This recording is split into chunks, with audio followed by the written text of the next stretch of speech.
Hey guys, welcome to my channel. So today I would like to talk about, the pros and the cons of having a boy cut or a low cut if you're a female, and like the type of reaction that you get from people. When I showed everybody, they were so surprised. It wasn't like nobody really liked the fact that I cut my hair at first. There was like so much value in your hair and probably like beauty and all those different things. And people think that the way how you care for your hair says a lot how you care for yourself in general. And so by cutting my hair was little bit like a taboo, not so much though. So the reason why I cut my hair was because, mind you, this was like 2 years ago. So my hair has grown back, and it's growing back in this protective style that I have right here. But I recently posted a video about the time I cut my hair, which I will link down below so that you watch it if you haven't already. And the reason I cut my hair, to get to the point, was because my hair was pretty damaged to me. I feel like it wasn't flourishing enough. I had a lot of split ends, and the split ends were like, you know how split ends be like just at the ends? Well, my split ends were like in the middle of my hair, so half of my hair were like pretty damaged, and the part from the roots and half up was well. And I was like, okay, I can't continue like this. I will have to eventually cut my hair slowly. But then I started watching videos with females cutting their hair, and I was like, okay, it might look good on me, if I try it. I didn't know how it would look, but I said, okay, I'm gonna try it and cut my own hair. Well, initially I said I will go to the barber and let the barber cut my hair, but then I come up with this wonderful idea, which turned out not to be wonderful at all. I thought if I cut my own hair, then I wouldn't have to pay as much for the barber. Now, maybe you might think that was a stupid thought, but coming from a female and coming from someone who usually goes to salon and the price ranges based on your hair texture, how long is your hair, how short is your hair, if your hair is washed or not, the prices tends to change. So I thought it was the same for the barbershop, right? So I was like, okay, I'm gonna cut my hair. That means that's less hair for the barber to deal with. That means I'll probably pay a reasonable price. I'm saying if I leave on all this hair, this barber is gonna say, okay, you have to pay a huge sum. I don't know how much. I don't go to barbershops, so I don't know, right? So I went ahead and cut my hair, and when I cut it too low because I didn't want it that low. And I was like, shit, this is crazy, what I'm gonna do. So afterwards I ran to the barbershop.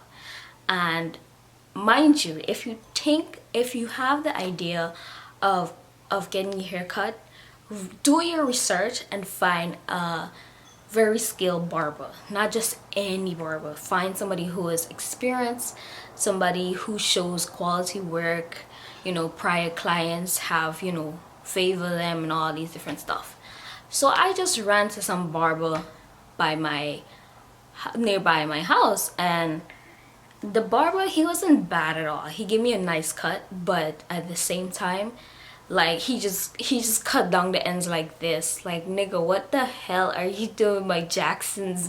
Like, I don't have any Jacksons, but he just cut it so fine, and it was just so annoying. But then it turned out so well. So I would tell anybody who is thinking about cutting their hair to consider doing your research on barbers, asking male friends, like, who do they go to, what are things you should look out for when you picking a barber.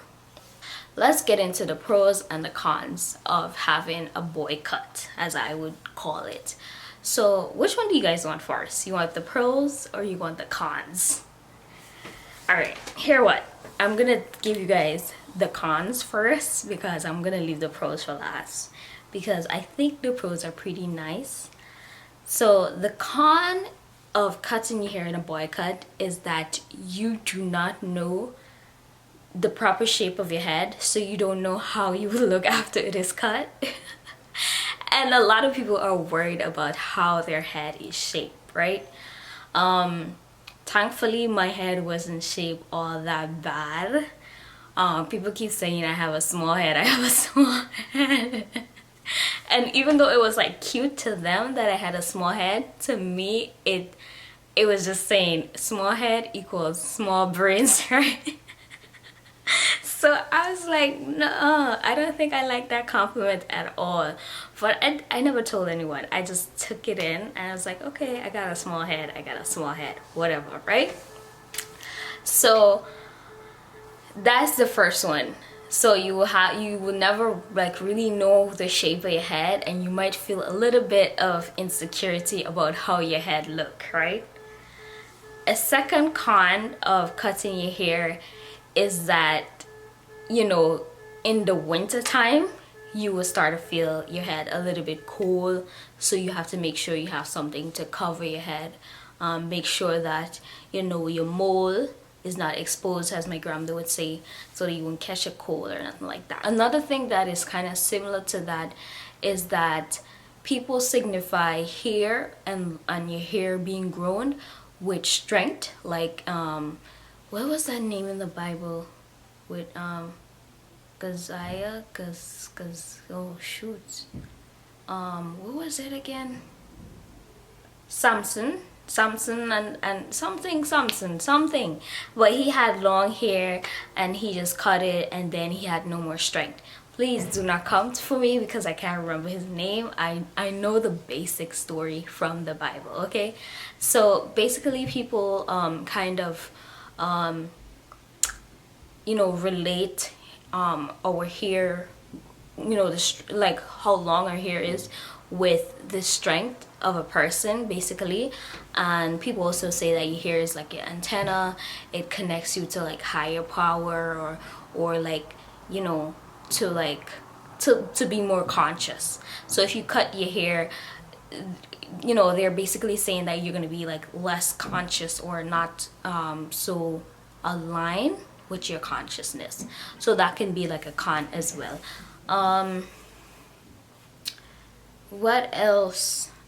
Well, in terms of maintenance of cutting your hair, you have to make sure that you get a lineup, because your hair grows back so fast that even if your hair is low hair, you have to make sure that this part is lined up like every 2 weeks, because once it outgrows it, you just start looking like a cave woman, like you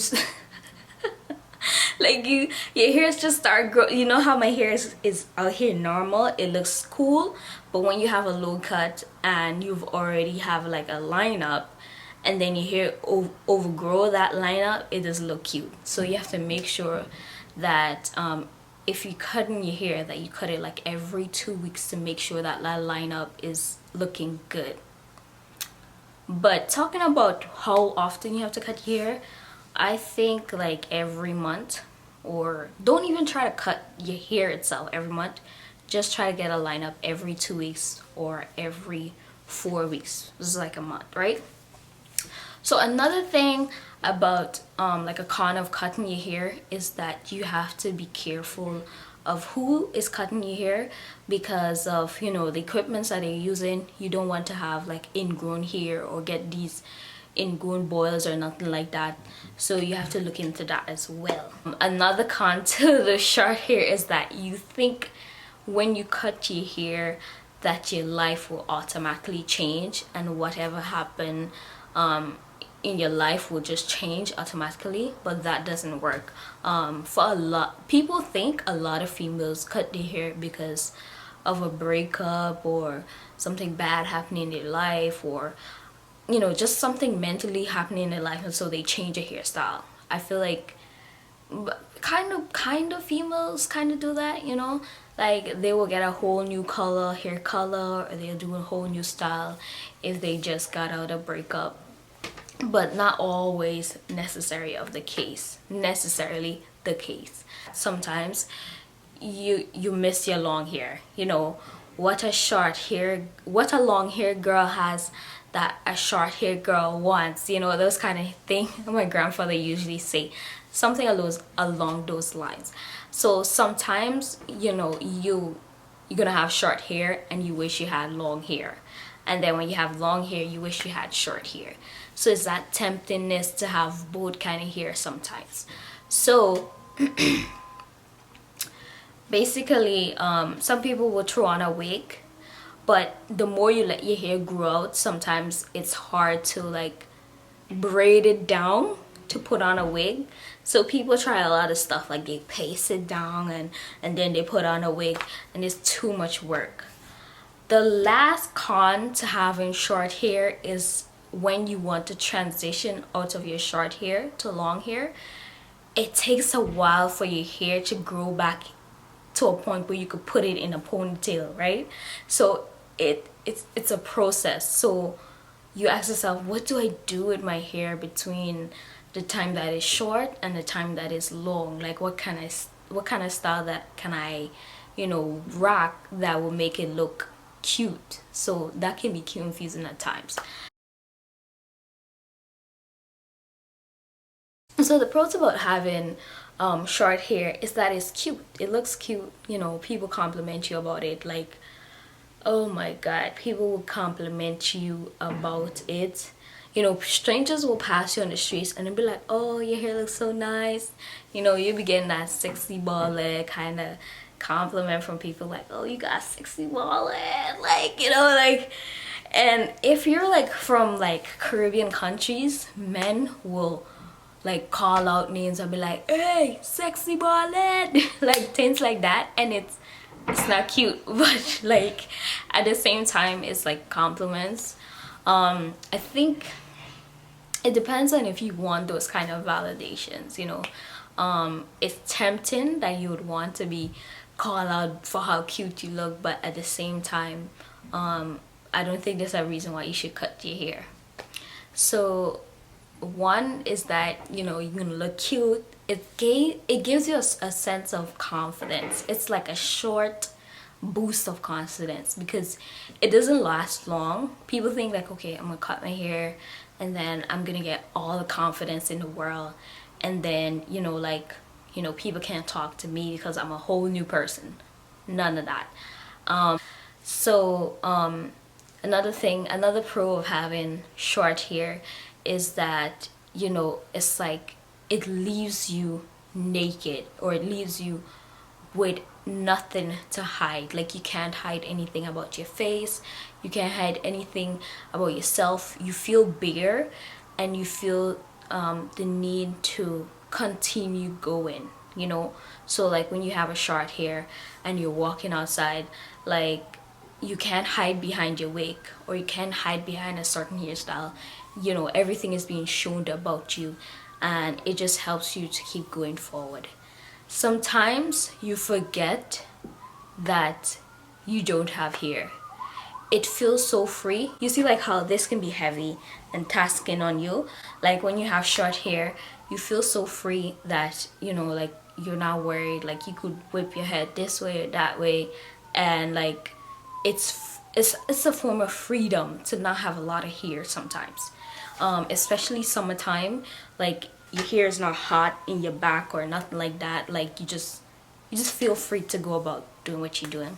You can style it in so many beautiful ways. Like you could slick it down, you could put foam on it, you could like twirl it in these little seedy balls. You could do so much different styles to short hair.